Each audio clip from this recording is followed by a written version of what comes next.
오늘은 베드로전서 5장 1절에서 11절 말씀으로 믿음을 굳건하게 라는 제목으로 같이 말씀을 나누도록 하겠습니다. 지금 교회가 처한 상황은 이정훈 교수의 책에 의하면 교회를 멸절시키고 교회를 해체시키려는 무리들이 복음주의 옷을 입고 교회에 깊숙이 침투해 있는 상황입니다. 그런데 대다수의 성도님들은 그 실체를 알지 못하고 있다라는 것입니다. 왜냐하면 교회 개혁, 기독교 윤리로 접근하고 있기 때문에 막연히 좋은 것이라고 생각하고 있기 때문에 그렇습니다. 그런데 알고 보니까 동성애를 확산시키고 반미, 반기독교를 외치는 단체들과 같이 연합하여 활동하고 있었다는 것입니다. 그러다 보니 하나님 중심, 성경 중심, 교회 중심이 아니라 점점 인본주의와 이념적으로 흘러가고 또 지금 이 시대에 일어나고 있는 운동 중에 하나가 페미니즘이라는 것인데 남성 중심주의, 즉 가부장제의에 반대하는 여자들의 인권 권익 신장, 가부장제의에 대한 전복을 추구하는 그런 사상인데 이런 사상이 교회에 살며시 들어와서 성경적인 질서가 깨트려지는 면도 있다라는 것입니다.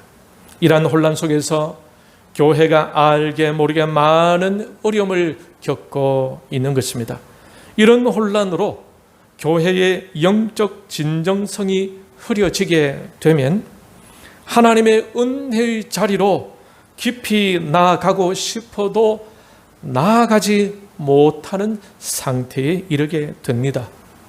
교회가 물질이 풍요로워지고 성경적인 가치관과 세계관이 흐려지면서 점점 세속적인 인본주의로 변해가면 하나님에 대한 처음 사랑을 잃어버리게 되고 영적인 집중력도 떨어지게 되고 진리를 지키고자 하는 야성미도 사라지게 된다고 생각하는데 여러분은 어떻게 생각하십니까? 그렇게 되면 요한계시록에 나오는 라오디게아 교회처럼 차지도 아니하고 뜨겁지도 않은 상태, 미지근한 상태에 있게 된다고 생각하는데 여러분도 그렇게 생각하시죠? 이번 우한 폐렴 바이러스에 의해서 교회는 더 혼란한 상태에 빠져 하나님의 나라에 대한 열정도 식어지게 될 것이라고 우려되는데 여러분도 아마 동일하게 생각하실 것입니다. 일제 침략기와 유교 사변을 거치면서 세계에서 가장 가난한 나라였던 이 나라가 하나님의 은혜 가운데 트럼프 대통령도 언급했듯이 부자 나라가 되었지만 그 부요함은 오히려 우리를 혼미하게 하고 있는 것 같지 않습니까? 이처럼 부요하게 되었으니 더 하나님께 감사하고 더 하나님께 집중해야 하겠지만 라오디게아 교회에게 하신 말씀처럼 계시록 3장 17절 너가 말하기를 나는 부자라 부요하여 부족한 것이 없다 하나라고 말씀하시면서 주신 주님의 책망을 받아야 했던 그 교회처럼 우리 역시 주님의 책망과 징계를 받아야 하는 위치에 서 있지 않는가를 생각해 보아야 할 것입니다. 지난 시간에도 잠시 언급해 드렸지만 마귀는 허울 좋은 이 나라의 정책을 통해 은근히 교회를 박해하고 있는 것입니다. 사실 이처럼 교회를 합법적으로 중단하려고 한 적이 있습니까? 이 나라의 정부를 탓하는 것이 아니라 이렇게 시대가 마지막을 향해 달려가고 있다는 것입니다. 정말 하나님의 나라를 생각하는 성도님들은 시대를 보고 깨어 있어야 할 필요가 있습니다. 우리가 서로 시기하고 질투하고 미워하고 불순종하고 원망하고 불평하고 있는 사이에 마귀는 이제 거의 우리를 삼키려고 하고 있다는 사실을 알아야 합니다. 이 땅의 부귀영화를 꿈꾸며 달려가고 있는 중에 마귀는 우리를 역으로 사망의 길로 몰아넣고 있었음을 알아야 할 것입니다. 이제는 우리의 야성을 다시 일깨울 때가 되었습니다. 위기가 곧 기회라는 말이 있지 않습니까? 하나님의 관계와 교제 부분을 다시 회복해야 할 때가 되었습니다. 뜨겁게 눈물 흘리며 교회와 성도들을 위해 기도하던 옛날의 우리의 열정을 다시 회복해야 하지 않을까요? 조용히 죽어갔어야 되겠습니까? 미적한 상태로 점점 죽어갔어도 안 될 것입니다. 다시 우리 안에 있는 믿음을 자극하여 일깨워야 할 때입니다. 그리하여 마귀의 실체를 분별하고 그 마귀와 대적하여야 할 것입니다. 본문 9절을 보면은 너희는 믿음을 굳건하게 하여 그를 대적하라. 이는 세상에 있는 너희 형제들도 동일한 고난을 당하는 줄을 알미라. 우리는 교회를 지켜야 합니다. 교회를 지킨다는 것은 교회 건물을 지킨다는 것이 아니죠.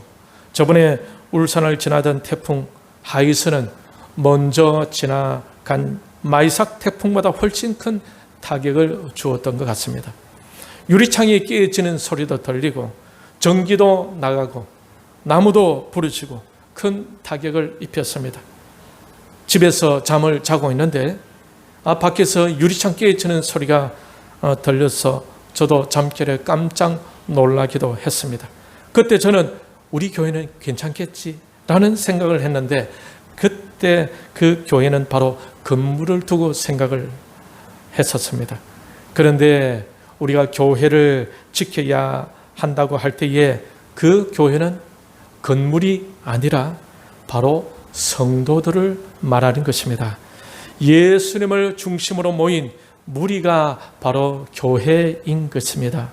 교회를 지킨다는 것은 바로 성도들의 믿음을 지킨다는 것이 아니겠습니까? 성도들의 믿음을 지켜야 마귀를 대적할 수 있고 교회를 지킬 수 있는 것입니다. 그러니 우리의 믿음을 지켜야 한다라는 것입니다. 사랑하는 성도 여러분, 여러분의 믿음을 지킬 수 있기를 바랍니다. 직분자들은 특별히 교회 성도들의 믿음이 지킬 수 있도록 성도들을 위해서 많이 기도해야 합니다. 그런데 지금은 모여서 마음껏 기도도 할 수 없는 상황이죠. 마스크를 착용하되 큰 소리로도 찬양을 하지 못하게 하고 크게 기도도 하지 못하게 하고 있습니다. 신자의 숨통을 막고 있는 것이나 마찬가지 아니겠습니까? 그러니 믿음 생활 좀 했다는 사람들이 힘들지 않을 수가 없는 것입니다. 그러니 이제 다양한 기도 방법도 개발해 가야 할 것입니다.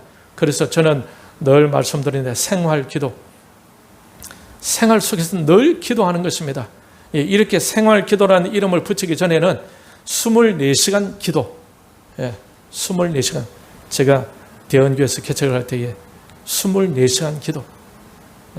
그래서 이걸 어떻게 설명하느냐? 밥 먹기 전에 기도하고 밥 먹으면서도 기도하고 밥 먹은 후에도 기도한다. 그래서 저는 요즘도 이제 약간 습관이 들어가지고 칫솔질을 할 때도 하나님 성령으로 함께 주셔서 내 치아가 깨끗해지는 것처럼 성령으로 예수 그리스도 보혈로 내 마음을 깨끗하게 해 주옵소서. 머리 감으면서도 머리 비누칠을 일하면서도 주님 예수 그리스도 보혈로 나를 깨끗하게 해 주셔서 하나님을 만나기에 부정함이 없게 하시고 하나님께 나아가기에 부정함이 없게 하시고 하나님의 은혜 받기에 부정함이 없게 해 주옵소서. 이렇게 머리 감으면서도 기도하는 겁니다. 걸으면서도 기도하고, 쉬면서도 기도하고, 자전거 타면서도 기도하고. 그래서 요즘 기도 제목 하나 더 늘었어요. 자전거 기도. 자전거 타고 가면서 기도하는 거예요. 예. 예전에 기도 제목 하나, 동행 기도. 예. 우리 그 대공원에 우리 산이 있지 않습니까?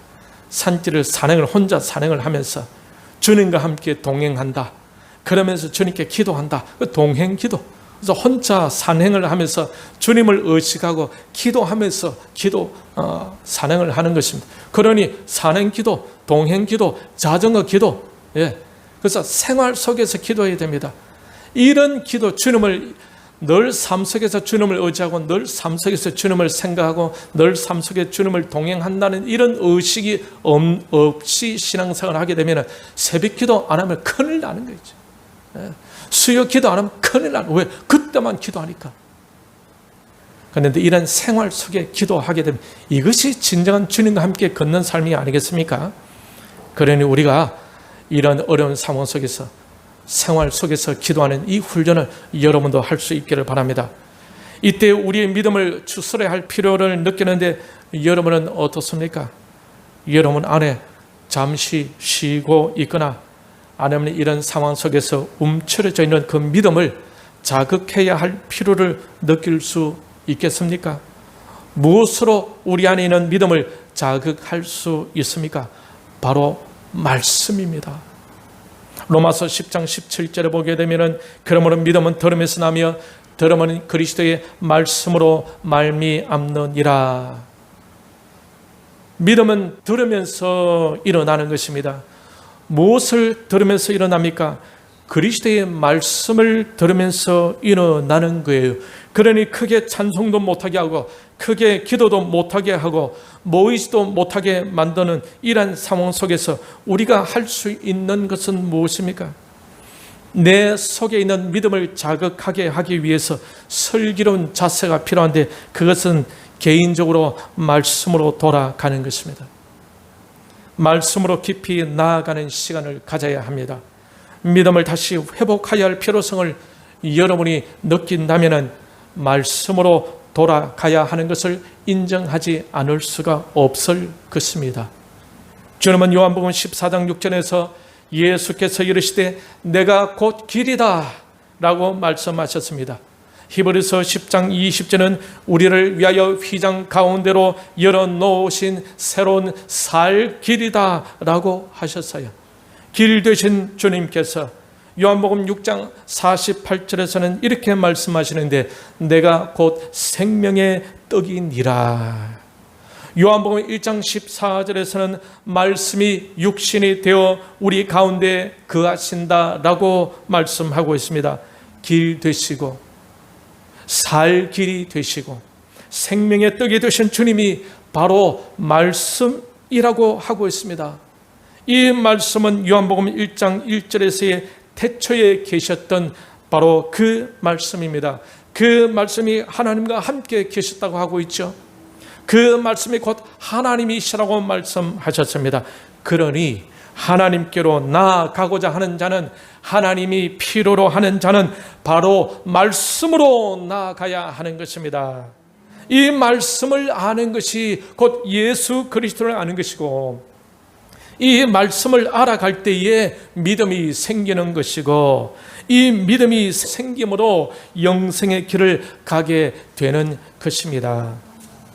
요한복음 17장 3절에 보면 영생은 곧 유일하신 참 하나님과 그가 보내신 자 예수 그리스도를 아는 것이니라. 예수 그리스도를 아는 길은 바로 말씀으로 나아가는 것입니다. 그것이 영생의 길이다라는 것입니다. 지금은 함부로 다닐 수 없어요. 함부로 사람도 만날 수가 없습니다. 이 우한 폐렴 바이러스는 무증상일 때에도 전염된다고 하지 않습니까? 그러니 서로가 서로를 조심할 수밖에 없는 것입니다. 나를 위해서 조심한다고 하기보다는 오히려 상대방을 위해서 조심해야 하는 것입니다. 그래서 내가 마스크를 끼는 것입니다. 우리 예수님을 믿는 사람들은 혹시 저 사람 때문에 내가 바이러스에 걸리지 않을까 하는 생각보다도 오히려 나로 인하여 다른 사람이 바이러스에 걸려서는 안 된다라는 생각으로, 남을 먼저 생각하는 마음으로 철저히 자신을 조심할 수 있어야 할 것입니다. 그러니 마스크를 끼더라도 남들에 대한 사랑이 담긴 조심스러움인 것입니다. 이것이 신자의 자세여야 하지 않겠습니까? 아무튼 지금은 함부로 다닐 수 없는 그런 상황입니다. 그렇게 조금 더 힘을 내고 조금 더 결심하고 조금 더 부지런하게 말씀으로 나아가기에 좋은 환경이지 않겠습니까? 왜 그렇습니까? 다른 때보다도 할 수 있는 일이 적기 때문에 그렇습니다. 혼자 있는 시간이 많기 때문에 그렇습니다. 생명의 길은 바로 주님 말씀입니다. 그래서 다른 때보다도 좀 더 말씀으로 집중해야 할 좋은 기회인 것이다 라고 긍정적으로 생각하는 것이 좋을 것입니다. 우리는 우리의 믿음을 지켜야 합니다. 이 믿음 굳건하게 하지 않으면 이 상황을 만들어 놓은 마귀가 우는 사자같이 우리를 삼키고 말 것입니다. 이 믿음을 굳건하게 하지 않으면 마귀를 대적할 수 없어요. 나 자신도 지킬 수가 없고 내 가족도 지킬 수가 없고 나의 교회도 지킬 수가 없습니다. 그러므로 우리 자신의 믿음을 지키기 위해 우리는 날마다 말씀으로 나아가야 합니다. 성경을 읽어야 합니다. 말씀을 들어야 합니다. 말씀을 묵상해야 합니다. 그리고 그 말씀을 생활 속에서 적용해 나가야 하는 것입니다. 우리는 무엇에 대한 믿음을 가져야 합니까? 나를 부르신 하나님에 대한 믿음을 가져야 합니다. 10절을 같이 읽겠습니다. 시작. 모든 은혜의 하나님 곧 그리스도 안에서 너희를 부르사 자기의 영원한 영광에 들어가게 하시니가 잠깐 고난을 당한 너희를 친히 온전하게 하시며 굳건하게 하시며 강하게 하시며 터를 견고하게 하시리라. 아멘. 이런 믿음을 가진 사람은 고난이 오더라도 흔들리지 않습니다.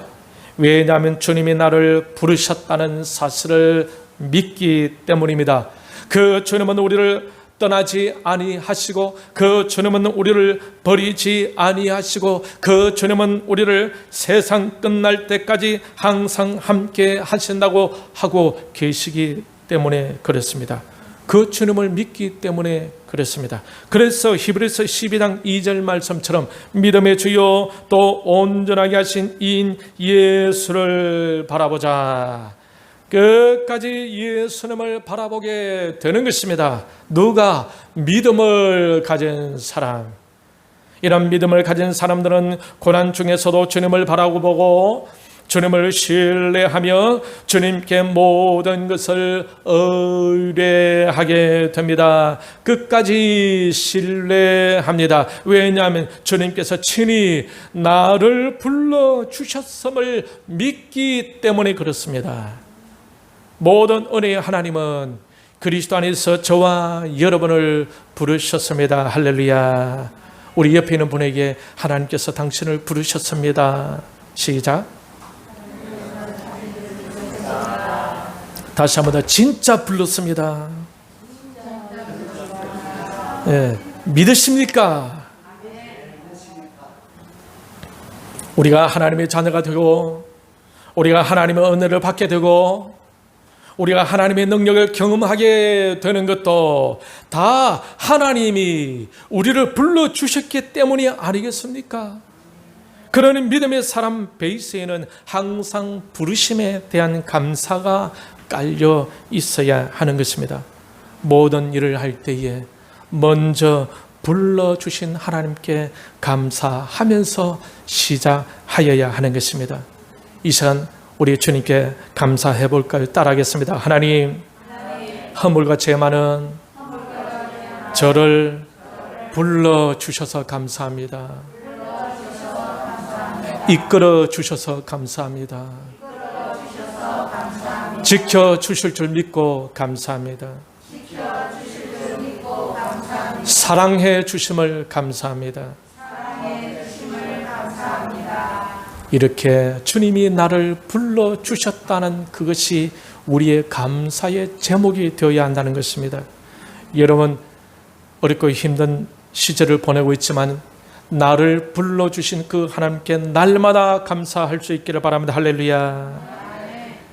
그런데 우리는 하나님께 감사하는 것을 때로는 잊어버리며 사는 경우가 있지 않습니까? 놀라서 잊어버리고, 마음이 안 든다고 잊어버리고, 괴로워서 잊어버리고, 힘들어서 잊어버리고, 때로는 너무 행복해서 잊어버립니다. 우리의 지난 날들을 다시 돌아보면 모든 것이 다 감사한 것이었음을 알 수가 있죠. 그런데 감사가 잘 되지 못하는 사람들이 있습니다. 왜 그렇습니까? 근본적으로 마음 깊은 곳에 교만이 있기 때문에 그렇습니다. 원래는 자신이 괜찮고 원래는 자신이 대단하기 때문에 분명히 자신이 하는 일이 다 잘 되어야 하는데 내 마음대로 잘 안 된다는 것입니다. 그래서 감사가 안 나오고 원망이 나오고 불평이 나오는 것입니다. 이런 분들은 에베소서 2장 1절에서 말씀하고 있는 허물과 죄로 죽었던 이사야 선지자의 고백처럼 이미 망해야 했었던 것처럼 자기가 허물과 죄로 이미 죽었었던 그런 자신을 잘 깨닫지 못하고 있기 때문에 그렇습니다. 우리라는 존재는 허물과 죄로 이미 죽어야 했던 존재라는 거죠. 그러한 불쌍한 존재를 하나님의 은혜로 불러주셨고 그러한 존재를 하나님의 은혜로 이끌어주고 계신 겁니다.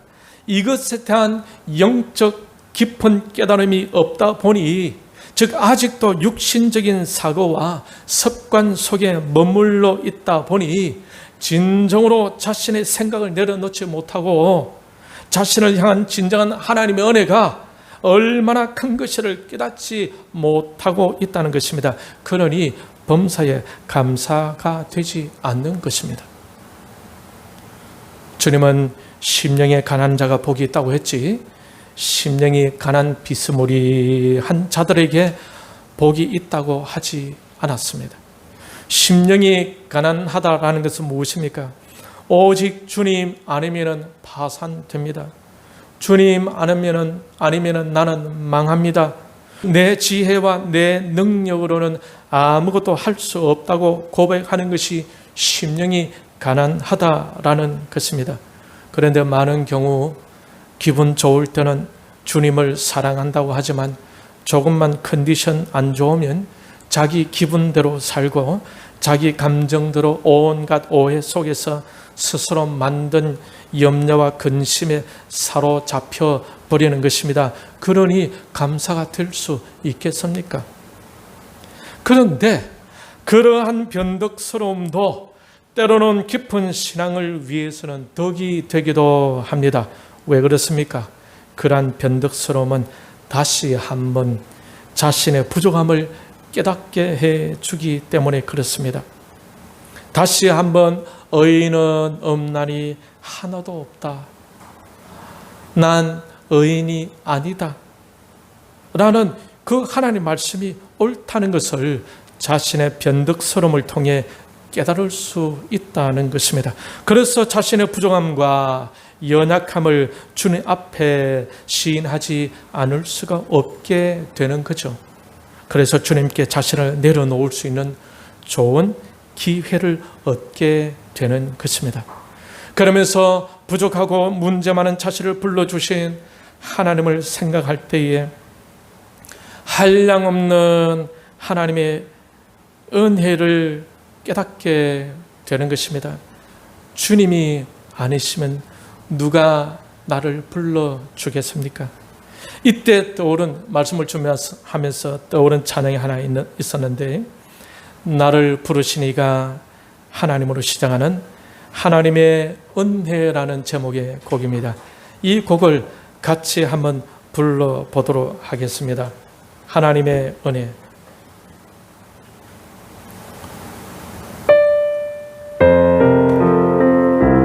가사 비춰줄게. 가사 비춰줄게. 나를 지으신 네가 하나님, 나를 부르신 네가 하나님, 나를 보내신 니도 하나님, 나의 나 된 것은 다 하나님 은혜라. 나의 달려갈 길 다 가도록, 나의 마지막 호흡 다 하도록, 나로 그 십자가 품게 하시니, 나의 나 된 것은 다 하나님 은혜라. 한량없는 은혜, 갚을 길 없는 은혜, 내 삶을 내워 사니 하나님의 은혜. 나 죽지 그 땅을 밟은 거, 나를 부르시니 하나님의 은혜. 한량없이 한량없는 은혜, 갚을 길 없는 은혜, 내 삶을 내워 사는 하나님의 은혜. 나 주저함 없이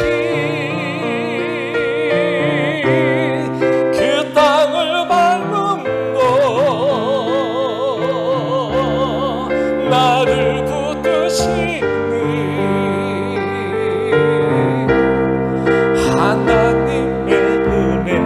하나님의 은혜. 하나님의 은혜, 하나님의 은혜.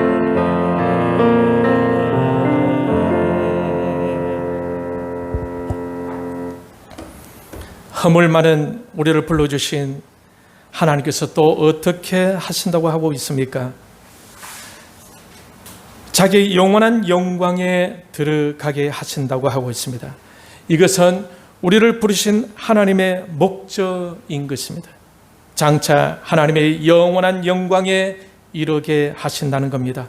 한마디로 천국의 영광을 누리도록 성도를 죄와 사망으로부터 불러내셨다라는 겁니다.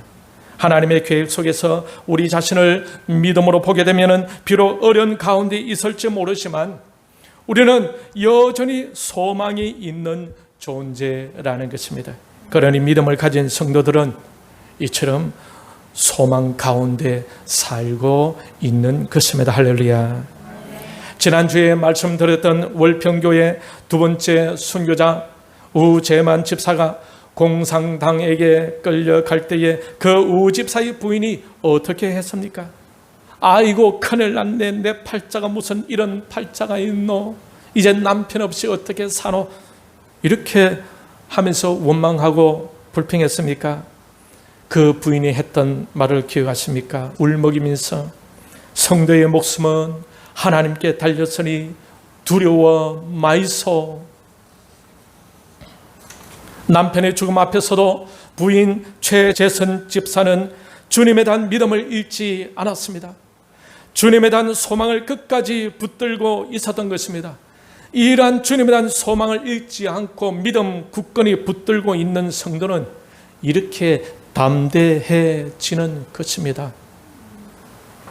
그러나 야고보서 1장 6절에서 야고보는 의심하는 자는 마치 바람에 밀려 요동하는 바다 물결 같다고 했습니다. 여러분은 고난 중에서도 하나님에 대한 소망을 가지고 믿음을 더 굳건히 할 수 있기를 바랍니다. 그래야 여러분 자신도 지킬 수가 있고 여러분의 가족도 지킬 수가 있고 교회도 지킬 수가 있는 것입니다. 10절을 다시 읽어보겠습니다. 10절 시작. 모든 은혜의 하나님 곧 그리스도 안에서 너희를 부르사 자기의 영원한 영광에 들어가게 하시니가 잠깐 고난을 당한 너희를 친히 온전하게 하시며 굳건하게 하시며 강하게 하시며 터를 견고하게 하시리라. 아멘. 우리가 당하는 고난은 어떤 고난이라고 하고 있습니까? 잠깐 당하는 고난이라고 하고 있습니다. 베드로가 쓴 이 서신을 받은 수신자 입장에서 보게 되면 이 고난의 시간은 결코 가볍거나 짧지만은 않았을 것입니다. 그러나 장차 그들이 얻게 될 미래의 영광을 생각한다면 그 고난은 참으로 찰나적이고 아무것도 아닌 것이 될 수 있습니다. 왜냐하면 장차 그들이 누리게 될 영광은 영원한 것이고 현재 잠시 당하는 고난과는 좋게 비교할 수 없기 때문에 그렇습니다. 그런데 이 고난을 겪고 난 후에는 어떻게 된다고 하고 있습니까? 너희를 친히 온전하게 하시며 굳건하게 하시며 강건하게 하시며 터를 견고하게 하시리라. 같이 따라하겠습니다. 너희를 친히 온전하게 하시며 굳건하게 하시며 강하게 하시며 터를 견고하게 하시리라. 온전하게 되고 굳건하게 되고 강하게 되며 그들의 터가 견고하게 될 것이라고 약속하고 있습니다. 사랑하는 성도 여러분, 교회가 예배 드리지 못할 지경에 올 줄을 어떻게 생각했었겠습니까? 그러나 이 고난도 잠깐임을 명심하시길 바랍니다. 이때 우리의 믿음을 굳건히 해 나가야 할 때임을 잊지 마시길 바랍니다. 그리고 그 믿음으로 마귀를 대적해야 합니다. 그러면서 감사와 함께 영원한 소망을 바라볼 수 있기를 바랍니다. 이 고난을 신실하게 잘 겪고 나면 우리가 더 온전해질 줄 믿습니다. 우리가 더 굳건하게 될 줄 믿습니다.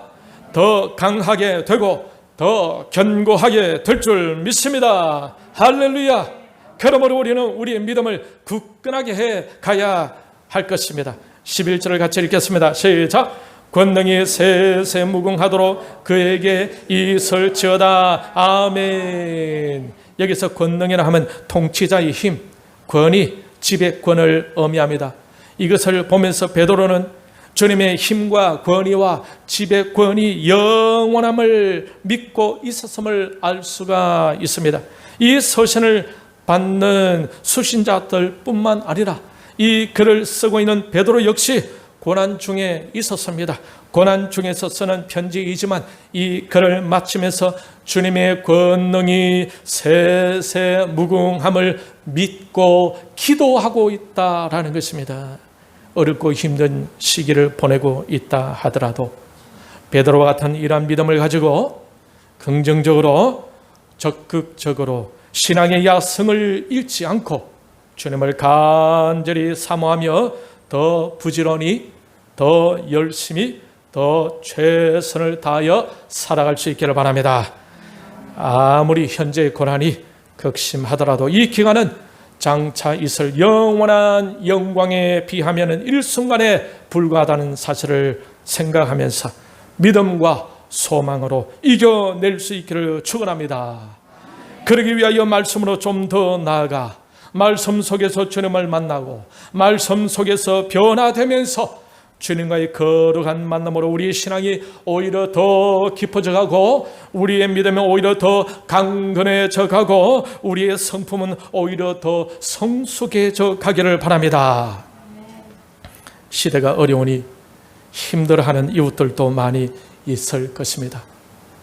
이럴 때일수록 우리는 믿음을 가진 자답게 그들을 돌아보며 그들을 더 사랑하면서 서로를 지켜주며 교회를 지켜가는 아름다운 공동체, 생명의 교회, 우리 한소망교회가 되어지기를 주님의 이름으로 축원합니다.